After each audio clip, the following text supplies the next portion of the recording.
जिंदगी में हम सब अक्सर सोचते हैं ना कि कोई काम अच्छा है या बुरा, ये हमें कैसे पता चलता है। ये एहसास, ये समझ कहाँ से आती है? बस इसी को अखलाकियात कहते हैं। ये वो अंदरूनी कुतुबनुमा है जो हमारी जिंदगी के हर छोटे बड़े फैसले पर असर डालता है। तो सवाल ये उठता है कि हमारे इन फैसलों के पीछे असल उसूल क्या हैं। और ये कोई आज का सवाल नहीं है, बल्कि सदियों से बड़े बड़े मुफक्किर इसी गुत्थी को सुलझाने में लगे हुए हैं। तो आइए देखते हैं कि वो किन नतीजों पर पहुंचे हैं। अगर आसान लफ्ज़ों में समझें तो अखलाकियात एक तरह का समाजी कंपस है। ये सिर्फ कुछ उसूलों की लिस्ट नहीं, बल्कि वो मुश्तरका ज़बान है जो हमें एक साथ मिलकर एक बामकसद और काबिल एतमाद मुआशरा बनाने में मदद देती है। तो चलिए, इस सफ़र में हम अखलाकियात के अलग अलग ज़ावियों को समझेंगे, फ़लसफ़े से लेकर ईमान तक, और ये भी देखेंगे कि ये नज़रियात हमारी रोज़मर्रा की ज़िंदगी पर कैसे असर डालते हैं। तो आइए अपना सफ़र फ़लसफ़ियाना ज़ाविये से शुरू करते हैं। ये वो निज़ाम है जो खालिस्तन इंसानी मंतिक और अक़ल की बुनियाद पर बनाए गए हैं, और यहाँ हमें सोचने के दो बिल्कुल मुख्तलिफ अंदाज मिलते हैं। पहला नज़रिया है नतीजा नियत, जिसका सादा सा उसूल है अंजाम अच्छा तो सब अच्छा। यानी यहाँ किसी भी काम को उसके नतीजे से परखा जाता है।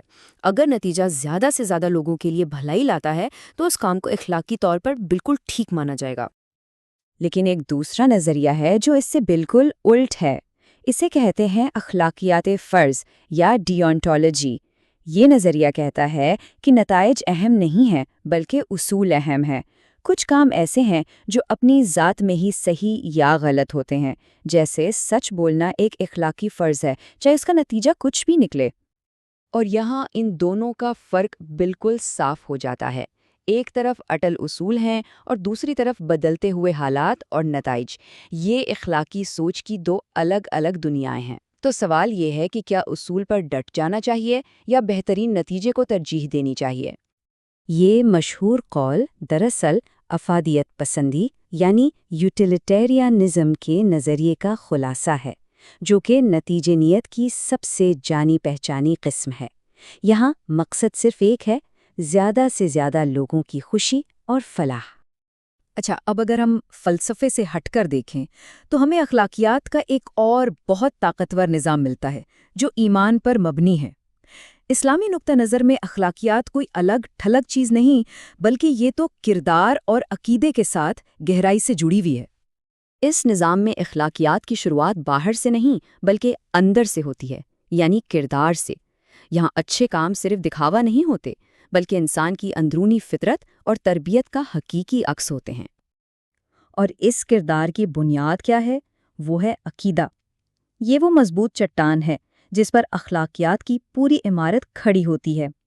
यही ईमान है जो हमारे अखलाकी असूलों को एक गहरा और पायदार मकसद देता है। और ये देखें कि ये सब कितनी खूबसूरती से जुड़ा हुआ है। अकीदा दिल में जड़ पकड़ता है, जो एक मजबूत अखलाक और किरदार को बनाता है, और फिर यही किरदार हमारे कामों और फैसलों में नजर आता है। ये एक कुदरती बहाव की तरह है। इस्लामी अखलाकियात की एक और बहुत ख़ास बात उसका तवाज़ुन है। ये निज़ाम सिर्फ खालिक से ताल्लुक़ पर जोर नहीं देता, बल्कि साथ ही साथ मखलूक के लिए हमारी क्या जिम्मेदारियां हैं उनको भी वाज़े करता है। इस निज़ाम में फ़राइज़ को दो अहम हिस्सों में बांटा गया है। एक है हुकूकुल्लाह यानी खुदा के हुकूक, जैसे इबादत करना, और दूसरे हैं हुकूकुल इबाद यानी बंदों के हुकूक, जिनमें वालिदैन के एहतराम से लेकर मुआशरती इंसाफ तक सब कुछ शामिल है। कुरान की ये आयत इस तवाज़ुन की बेहतरीन मिसाल पेश करती है। एक ही हुक्म में अल्लाह की इबादत का जिक्र है और फ़ौरन बाद वालिदैन से लेकर पड़ोसियों तक यानी पूरे मुआशरे से अच्छे सलूक की ताकीद की गई है। तो ये सब बड़े बड़े नज़रियात तो हो गए, लेकिन सवाल ये है कि हकीकी दुनिया में, अमली ज़िंदगी में इनका क्या मतलब है। आइए देखते हैं कि ये असूल अमल में कैसे नज़र आते हैं। ये एक हकीकी मिसाल है, एक कंपनी का ज़ाब्ता अखलाक। ज़रा गौर करें कि कैसे दयानतदारी और इंसाफ जैसे बड़े अखलाकी उसूलों को रोज़मर्रा के काम के लिए वाज़ेह हदायत में बदला गया है। और यहाँ एक बहुत अहम नुक्ता सामने आता है कि ये निज़ाम एक दूसरे के मुखालिफ नहीं है, बल्कि एक दूसरे को मुकम्मल करते हैं। فلسفیانہ اصول ہمیں واضح قوانین دیتے ہیں، جبکہ حقوق و لباس کا تصور ہمیں یاد دلاتا ہے کہ ہر پیشہ ورانہ ذمہ داری اصل میں ایک سماجی ذمہ داری بھی ہے۔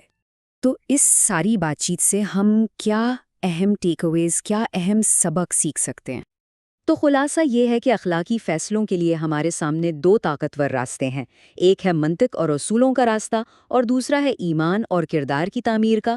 دونوں راستے مختلف ہیں لیکن دونوں کا مقصد ایک ہی ہے، ایک بہتر اور بامقصد زندگی کی طرف رہنمائی کرنا۔ اور آخر میں یہ سوال سوچنے کے لیے رہ جاتا ہے، اپنی دنیا کو سمجھنے اور اس میں راستہ بنانے میں کون سا فریم ورک زیادہ مدد کرتا ہے؟ کیا اٹل اصول زیادہ اہم ہے یا بہترین نتائج، یا پھر کیا اصل رہنمائی ایمان اور کردار کی مضبوطی سے ملتی ہے؟ ان سوالات پر غور کرنا ہی ایک شعوری اخلاقی زندگی کی طرف پہلا قدم ہے۔